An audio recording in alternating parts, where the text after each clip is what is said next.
ইমান হুলস্থুল যে বাইদেউ এজনী হেৰামি আমাৰ দিনটো কথা ফুকাই আছে 10টা বজালৈকে চাহ অকণ দিয়া নাই ভাত কেইটামান দিয়া নাইকিয়া ঘৰ সোমাই আছে তাই ৰচোন অকণমান কি হ'ল কথাটো ৰচোন ইমান ব্যৱহাৰ কৰিছ কি হ'ল তই এই মানুহজনী এনেকুৱা মানুহজনী মৰি আছে তাই চাচোন এতিয়া 6 মাহৰ পেটত গৰ্ভৱতী ইফালে 2 বছৰীয়া এটা সন্তান আছে সেই 2 বছৰীয়া সন্তানৰ পিছত 6 মাহৰ গৰ্ভৱতী মানুহজনী অৱস্থাটো চাচোন তই আকৌ তাক মৰি আছ মৰিয়ালে কি হ'ব প্লেনিং নকৰাকে একো কথা আলোচনা নকৰাকে তহঁতি পিছৰ সন্তানৰ কথা কেলে ভাবিছিলি সেইকাৰণে তহঁতে এই অৱস্থা কেনেকৈ তাই চাহ ভাত সহজে তোক যোগাৰ দিব পাৰিব সেইকাৰণে যোগাৰ দিব পৰা নাই আকৌ তই মৰিয়ালে মানুহজনী কি হ'ব মানুহজনী গাত আছে কি তোৰ তাই যদি কাইলৈ কিবা এটা হৈ যায় তোৰ কি হ'ব মই বাইদেউ চাওকচোন মই ইমানকে তেওঁক কৈছোঁ মই তেওঁলৈ ইয়াত বান্ধি বুলি লৈছিলোঁ চাওকচোন মই তেওঁক কৈছোঁ মই ল'ৰাটো ববঘৰত থৈ আহি আপোনালৈ নিওঁ বুলিয়ে লৈছিলোঁ তথাপিও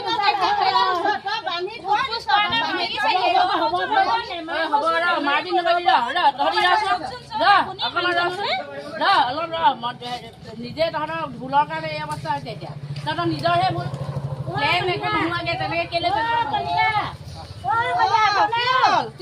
কি কবি ক'ব না আমাৰ এজনী মেডিকেলত ভৰ্তি কৰিলে বুজিছেনে গা ভালনে কি হ'ল ক'ব নাজানো আৰু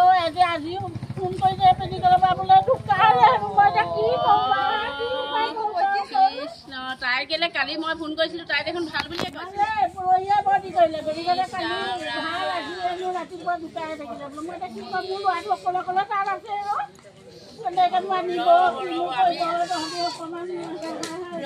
আমি কিবা এটা চিন্তা কৰিব লাগিব এতিয়া আমি এই বিষয়ে ফেমিলি প্লেনিঙৰ বিষয়ে এখন মিটিং দিছোঁ আমাৰ এইখিনিতে অকণমান আলোচনা হ'ব এতিয়া মই মাতিবলৈহে আহিছিলোঁ তহঁতৰ ইমান হুলস্থুল বলচোন তহঁতি তালৈকে আপুনিও তালৈকে আহকচোন কথাটো তাতে আলোচনা কৰি আমি কিবা এটা ব্যৱস্থা ল'ব লাগিব বল তহঁতি ইয়ালৈকে আহচোন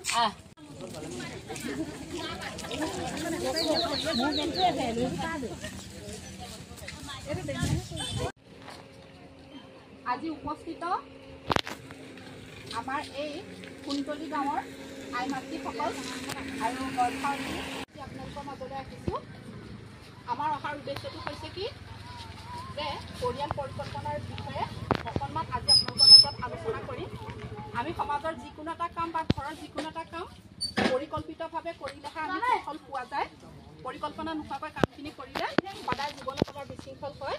গতিকে সেই ক্ষেত্ৰত আমি পৰিয়ালৰ ক্ষেত্ৰতো আমি কেনেকৈ পৰিকল্পিতভাৱে আগবাঢ়িব লাগে সেই বিষয়ে আজি আমি অকণমান আলোচনা কৰিম সেই বিষয়টো আপোনালোকৰ মাজত বিস্তাৰিতভাৱে বুজাম যে আপোনালোকে আৰু কেতিয়াও গৰ্ভধাৰণ কৰিব নোৱাৰিব আৰু অস্থায়ী পদ্ধতিত কি হয় যিমান দিনলৈকে আপোনালোকে দ্বিতীয় সন্তানটো নিবিচাৰে তেতিয়ালৈকে আপোনালোকে গৰ্ভধাৰণ নোহোৱাকৈ ৰাখিব পাৰে এয়া হ'ল এই প্ৰথম এই 2 3 4 5 6 7 এইকেইটা হৈছে আমাৰ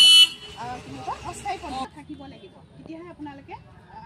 মহিলা বন্ধ্যাকৰণটো কৰিব পাৰিব আৰু অস্থায়ী পদ্ধতিকেইটাত আপোনালোকে নৱদম্পতি ব্যৱহাৰৰ পৰা